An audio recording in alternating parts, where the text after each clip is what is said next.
we start getting the government numbers. Now, I get a lot of flack down below. You guys don't even trust the government numbers, so I don't really know what numbers to give you guys.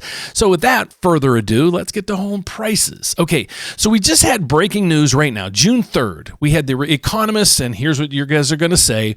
The economist that works for who? The Realtor Association or the National Association of Realtors came out, and he's saying, folks, you're not going to see a crash in the market. It's not going to be anything crazy. We might even see house gains of about 3%. So should we take his information, his forecast seriously? How accurate is he normally? Well, that's kind of what I did in the background. So I did a whole bunch of research on this fella, and here's what I came up with.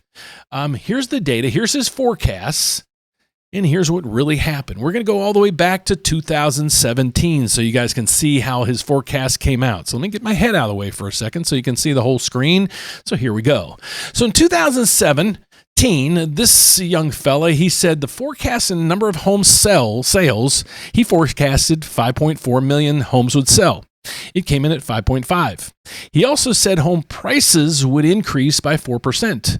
They increased 5.7%. So let's go down through this trend. We're going to see how he's, compares here and how he compares here and what that trend looks like. So in 2018, he said 6 million and it came in at 5. Well, he was way off there, I'll say.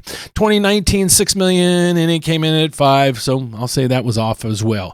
So then you got the 5.5. He's getting a little closer here. He did pretty darn good here, a little bit off here and so forth. This is the number of units being sold. So if you're interested in that, okay, great.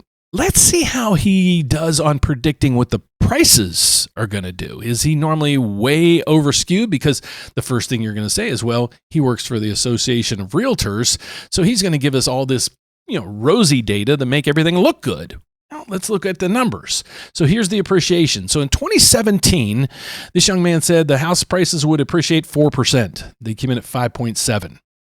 The next year, he said they would go up 4.7. They actually went up 4.9 ahead of what he said. The next year, he said that they were going to go in 2019, they'd increase 3.1%. What did they do? Well, they went up 4.9%.